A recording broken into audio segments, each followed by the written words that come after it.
Hello, everyone, and welcome to the concession stand here on the KB Radio Network. I am your host, Kevin Reed, and this is the review of the new horror mystery film written and directed by Zach Cregger, Weapons. This is his follow up to Barbarian, which came out, what, 2, maybe 3 years ago, and it was one of my favorite movies of that year that it was released. I loved that film. It kind of came out of nowhere with me, but all eyes were on Weapons. I was super anticipating this film.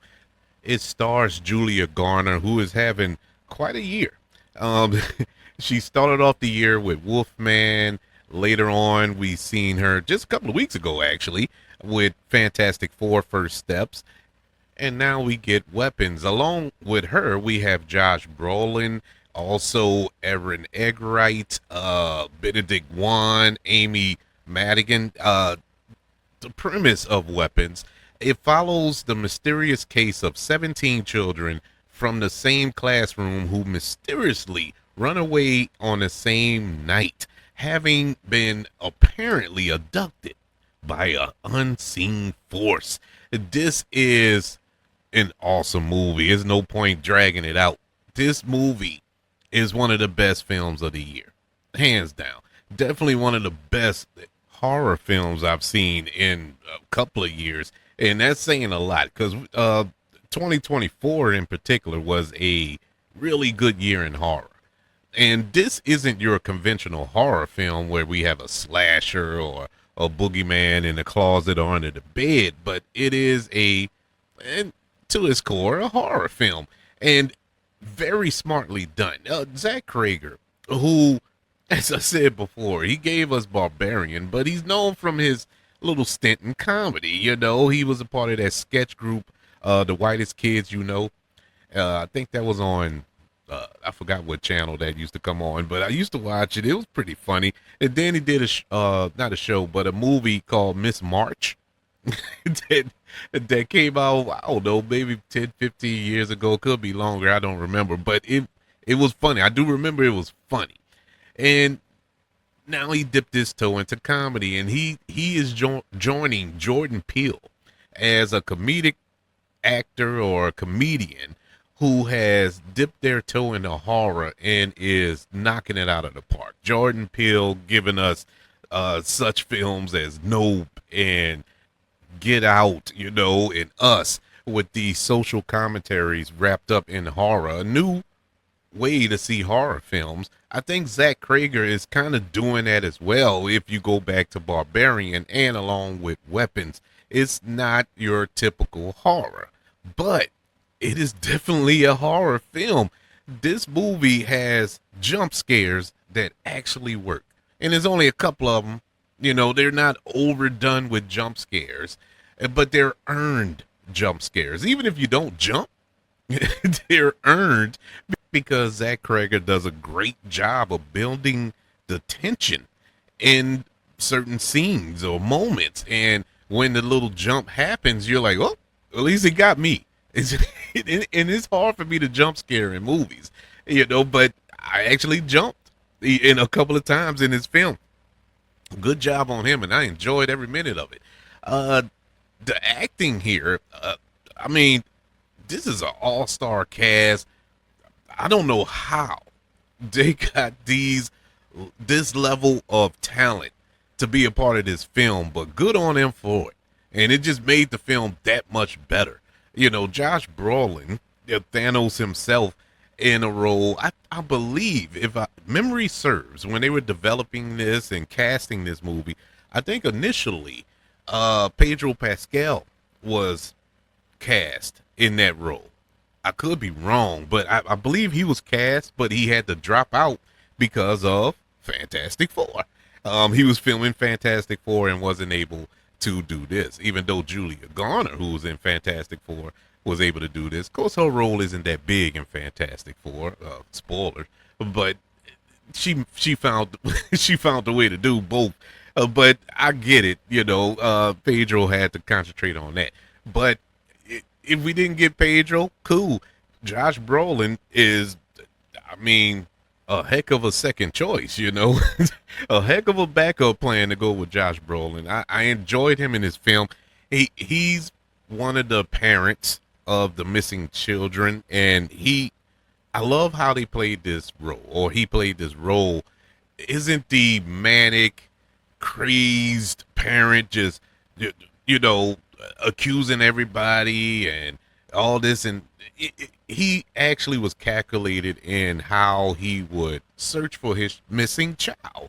And I really put myself in his shoes. God forbid, knock on wood, that it never happens, even though my children are older now.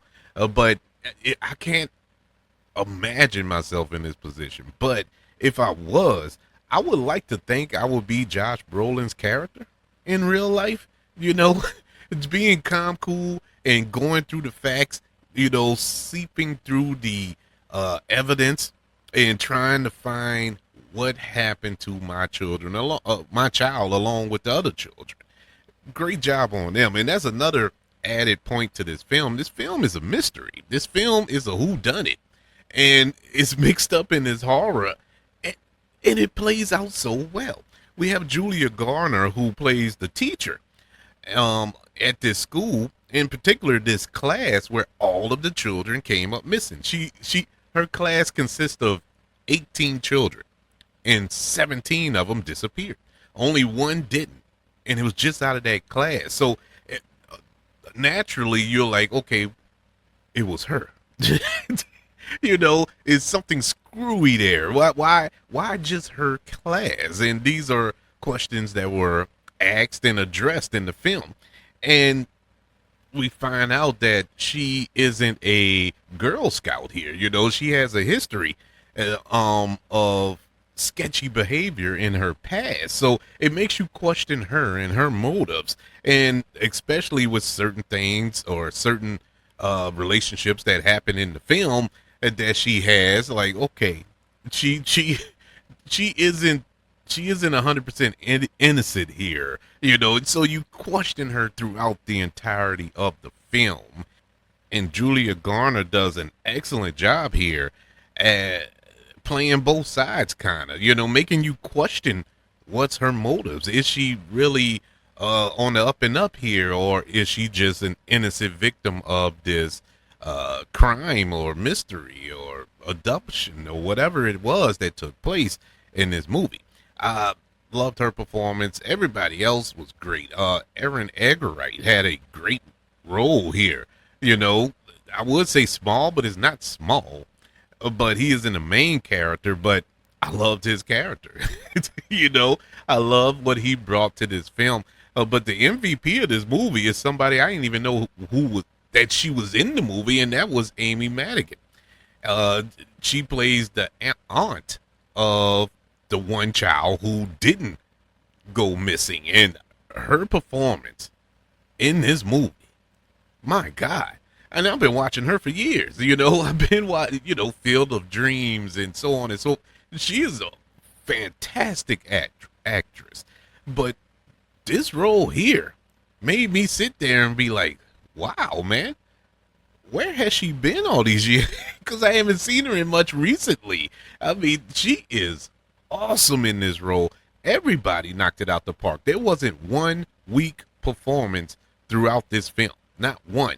And especially, I know I gave the MVP to Amy Madigan, but the real MVP of this movie, the best performance, hands down, if I got to go pound for pound, would have to be for Cary Christopher, who plays the child that was left behind.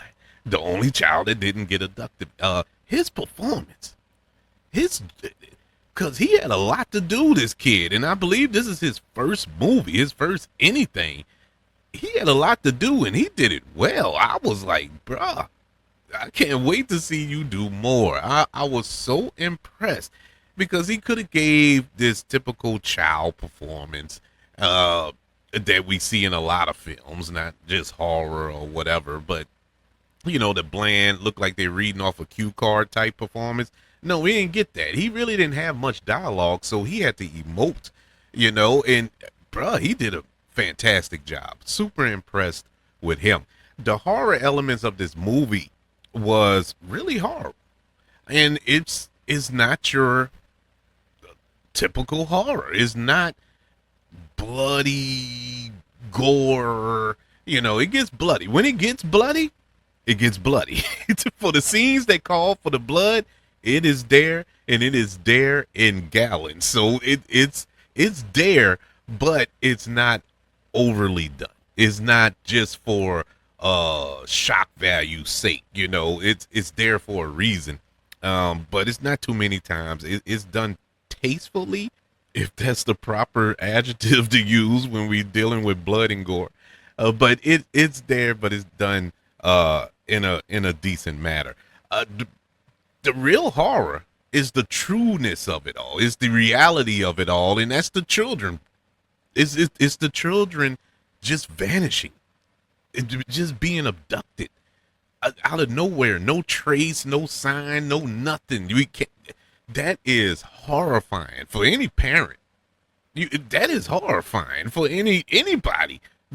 You know, even if you don't have children, that's a horrifying thought that kids just got up one night at 2:17 and vanished, just walked out the door, poof, all at once, like it was coordinated. It's the freakiest thing ever. But just your child coming missing, I can't fathom that, and it scares me even now.